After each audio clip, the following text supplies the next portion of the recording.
You're good enough for dog food. Come on, say bow. I never thought I'd be subjected to such humiliation. Although our marriage is still fresh, I've tried to comply with this woman's demands in my own way. But it seems all for naught. She might be an alien or something. That explains everything. I don't know the language aliens speak, but I no longer wish to talk to her. My name is Allison. I'm a 32-year-old office worker. Perhaps influenced by my game-loving older brother, I've been fond of games since childhood, especially role-playing games that immerse me in unreal worlds. I've made many friends through social media, which I started a few years ago. One of them is my husband, Carmine. We both liked the same game and shared favorite characters and spells. When a new game came out, we'd go buy it together. After years of such companionship, we became conscious of each other and decided to get married. Carmine's parents are Stanley, who is often away on solo assignments, and Bianca, a housewife. Stanley, due to his busy work, comes home only a few times a year. Carmine's grandmother, Stanley's mother, also lives with them but has been suffering from Alzheimer's for a few years now, and recently, her hearing has declined, making conversation difficult. Grandma got forgetful all of a sudden when Dad went on his solo assignments. It must have been quite a shock, he said. Bianca takes care of the grandmother-in-law. Since Carmine lived alone early on, his parents-in-law's home is just Bianca and the grandmother-in-law. I wondered if I would have to take care of a stranger who wasn't even my parents someday. However, both parents-in-law are healthy, and it seems that the opportunity is still far off. I was completely at ease. Until that one phone call. One day, it was my day off, and after finishing all the housework I had accumulated, I was playing my favorite game. Then, an unfamiliar sound rang out in my room. What's that sound again? Oh, a ringtone. I rarely get calls, so I forgot my own ringtone. Seeing the displayed name, I tensed up a bit. A call from Bianca? It was the first time I got a call from my mother-in-law, Bianca, and though nervous, I thought something might have happened, so I hurriedly answered. Hello? You're late. It's common sense for a working adult to answer promptly when a superior calls. The sudden sarcasm made me instinctively want to hang up, but I refrained. Sorry, I'll be careful. So what can I do for you today? As if. You're free on your days off, right? Playing with that incomprehensible toy? Do some work. Fulfill your duties as Carmine's wife. Told to visit the parents-in-law's home on my next day off, Bianca hung up. After the call, I was in a daze for a while. Why must I be subjected to sarcasm from a call I rarely get? I thought about ignoring it, but she is Carmine's mother, after all. Maybe I'll just listen to what she has to say. I decided to think that way. Of course, I reported to Carmine that night. I'm really sorry. It's probably going to be a hassle, so you don't have to go. It was honestly comforting to hear Carmine say that. Still, it's infuriating. At times like this, there's a place I always go to after work. Hello? Oh, if it isn't Allison, something bothering you? Susan from the pottery school greets me with a smile and those words. I start with a light heart, but now I'm completely engrossed. Susan is about the same age as my grandma, but is still strong and willing to listen to my life problems. She's like a mom to everyone. Of course, pottery is fun, but I come here to talk to Susan. Listen to this, Susan. I got a rare call from Bianca, and it was a parade of sarcasm. You must be free, she said, or do your duty as a wife. I didn't expect to be told such outdated things. Susan always listens to my complaints without a frown. Just ignore that pointless Bianca. There's still such old-fashioned people around. People who say such things are often lenient with themselves. My son's wife is just like that. I may not be blessed with Bianca, but I'm surrounded by kind people. It naturally makes me want to try harder. On my next day off, I did as Bianca told me and headed to the parents-in-law's home. When I parked and headed to the entrance, Bianca was already standing on the porch.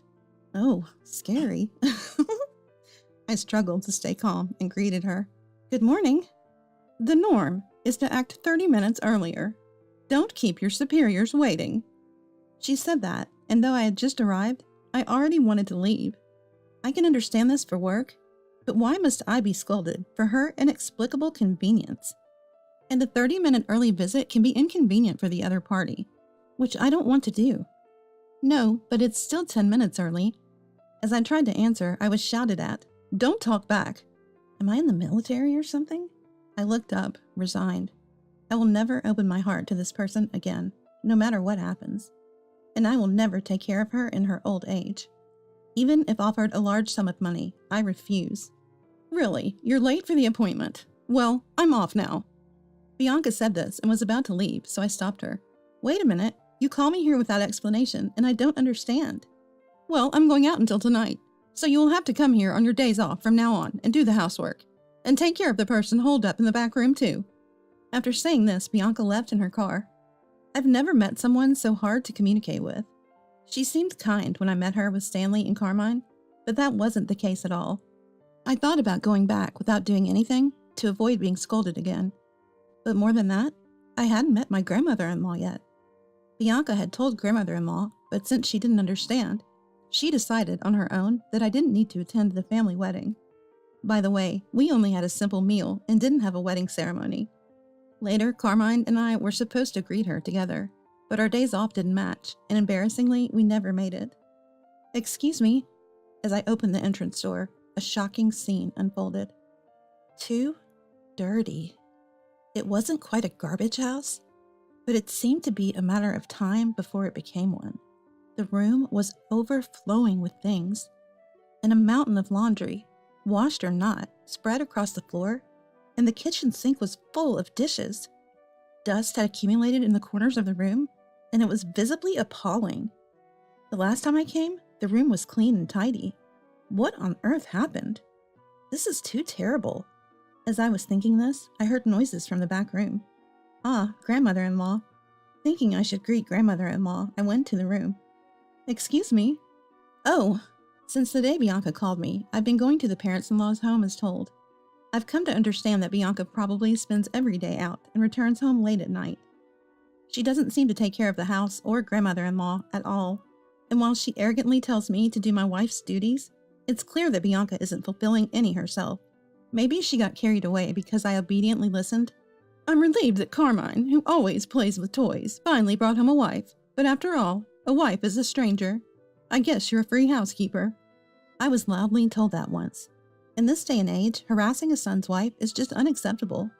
Of course, I reported all of Bianca's actions to Carmine, who kept apologizing every time he heard about them. You don't have to go to that house anymore. That's what Carmine told me. He even said he would complain to Bianca himself, but I told him to wait because I had a plan. I continued to visit the parents-in-law's home because I was worried about grandmother-in-law.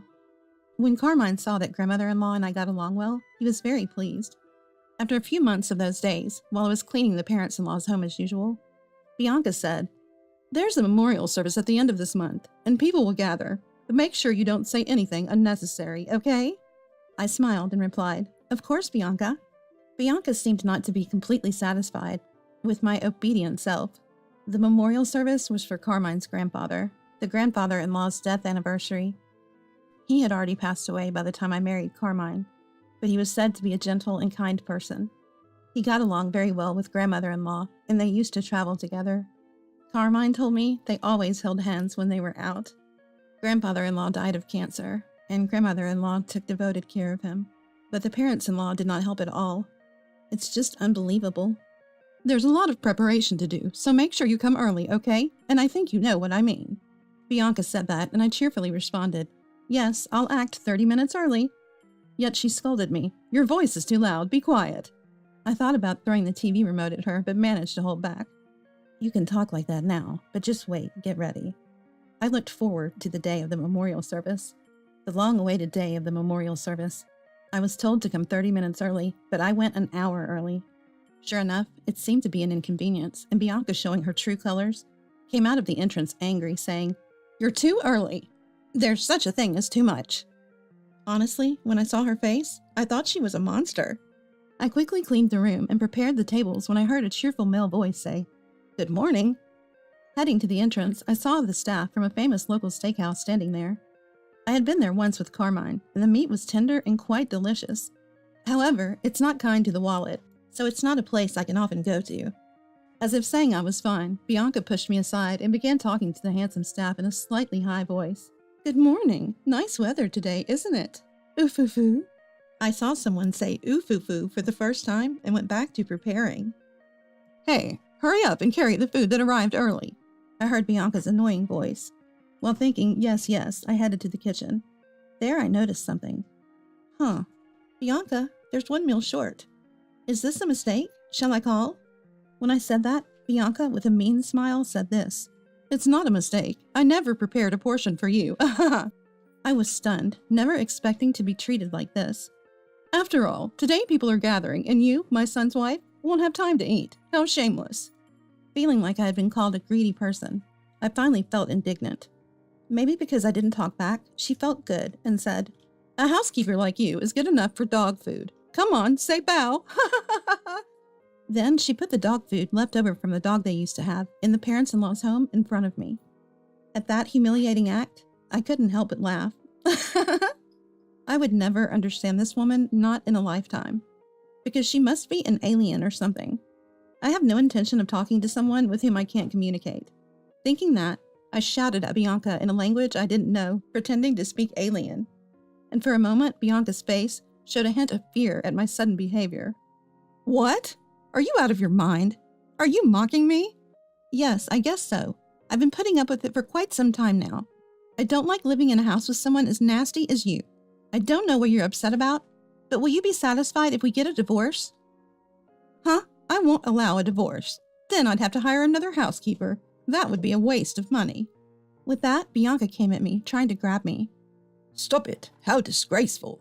Turning around, there stood Carmine and my father-in-law, Stanley, along with Stanley's brother and his wife, who lived far away. Bianca hadn't noticed them because of our argument, but it was already time for Carmine and the others to arrive. I don't know how long they had been watching, but Bianca became completely subdued, perhaps because Stanley intervened or from the shock. Then it was time for the priest to come to the house. The memorial service ended modestly, and it was time to eat. But grandmother-in-law stayed in her room, saying she wasn't feeling well. I haven't eaten this in a while, but the steak here is really good. While Stanley said that, I was bustling around, bringing drinks and such. Allison, come eat too. You don't need to do all this. Thank you. Come over here. My aunt-in-law, Cindy, also called out kindly. Thank you, but it seems there is no steak for me. I pretended to be dejected as I said that, and when Cindy asked, why? I replied, I can't possibly say it. Please ask Bianca. Cindy glared at Bianca, who might have been frightened by her gaze, and started saying something ridiculous. Oh, I ordered the wrong number of steaks. I told Allison to eat my portion, but she declined, saying she was fine. I'm so lucky to have such a nice woman marry into the family. Bianca was sweating profusely, and her eyes were darting around. Is that so? Cindy looked at me worriedly. Yes, that's right. Behind Cindy, I could see Bianca's face completely at ease. That face was so comical, I struggled to keep from laughing. Bianca is always so kind. She points out when I'm lacking social manners. Today, instead of steak, she prepared this for me. I said that and brought out the dog food Bianca had handed me from the kitchen. Bianca turned pale at my unexpected action. What's going on? What have you done to my precious wife? Carmine asked, but Bianca remained silent. In the quiet room, Stanley spoke up. Well, you know, when in Rome, do as the Romans do, right? Allison is married now, so... Stanley started joking, and Carmine looked like he was about to grab him. Thinking it better to avoid an assault charge, I decided to call my ace in the hole. Susan? Everyone was surprised by my loud call. Then, from the back room, a cheerful voice replied, Yes? Out came Susan, grandmother-in-law. It turns out she's the Susan from pottery school. The day Bianca first called me over, we were both shocked to see each other. Never imagining that the grandmother-in-law would be Susan, we finished the housework at the parents-in-law's home together laughing. The parents-in-law's home is a two-family house, and Susan's living space was very tidy. It was obvious that she wasn't sick, but Bianca never suspected. Since Bianca returned home late at night, we went out to eat and for walks. I enjoyed the time spent with my beloved Susan, which is why I was happy to visit the parents-in-law's home. Susan had made me promise not to tell the in-laws about our relationship. I was angry at Bianca's unreasonable words, but knowing it would end someday, I could bear it. Susan didn't attend the memorial service because she didn't want to see the parents-in-law's faces. Susan always prayed for grandfather-in-law's happiness after his death. Why? Mom, don't you have Alzheimer's? Stanley asked, puzzled. That's just something this woman misunderstood on her own. With that, Bianca, who had been shrinking herself, was glared at. I wanted to live alone with my husband. But right after getting married, you started living with us for the sake of he's your son, and you and your husband indulged in luxury with the money saved from rent. Susan said this, and Stanley looked uncomfortable. I thought I'd be free when your transfer was decided, but then this woman said she would stay here, and it was the worst. I couldn't even talk about kicking her out because you were never home. And I pretended to be hard of hearing because I didn't want to talk to you. And then you just assumed I had Alzheimer's. It's laughable. Bianca's face turned bright red. What I couldn't forgive the most was being treated as absent from the grandchildren's celebrations. Well, I was very happy when I found out Allison, whom I'd get along with, was the spouse of my grandchildren. Susan said that and smiled at me. Bianca, not finding this amusing, suddenly started. I'm sorry. Allison was always so cold to me. I was frustrated, and that's why I did such a prank today. I truly regret it. But if Allison had been kinder from the start, then I wouldn't have been too... I had no intention of playing along with such a charade. All the precious words you've given me, up until now, Bianca, I thought I'd listen to them at home, too. I said that and pulled out a voice recorder I had hidden in my pocket. With each playback, Bianca's face grew paler, and the faces around us grew more severe. Susan and I had planned to expose everything on this day when the relatives gathered, regardless of the steak incident. After listening, Cindy started to laugh.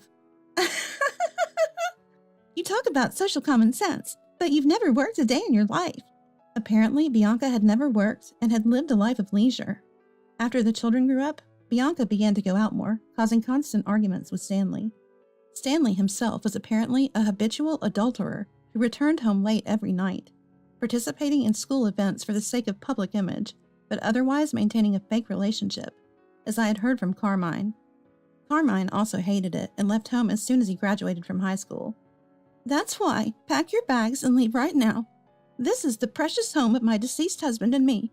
I will never allow you to return, and you too. Susan said this and glared at Stanley. You have another woman out there, don't you? Do as you please, trash son. I'm cutting ties with you. Stanley left the house as if fleeing, perhaps hit too close to home. And Carmine, I know you're busy with work, but come and visit once in a while. I understand if you don't want to, given such foolish parents. Susan said this to Carmine with a slightly sad look. Then we're heading home. As Carmine and I left the house, Bianca, looking furious, chased after me. Wait, clear up this misunderstanding. If I'm thrown out of here, I'll be in trouble. I thought if that was the case, she shouldn't have harassed me to begin with, but it's too late for her words now. I don't understand.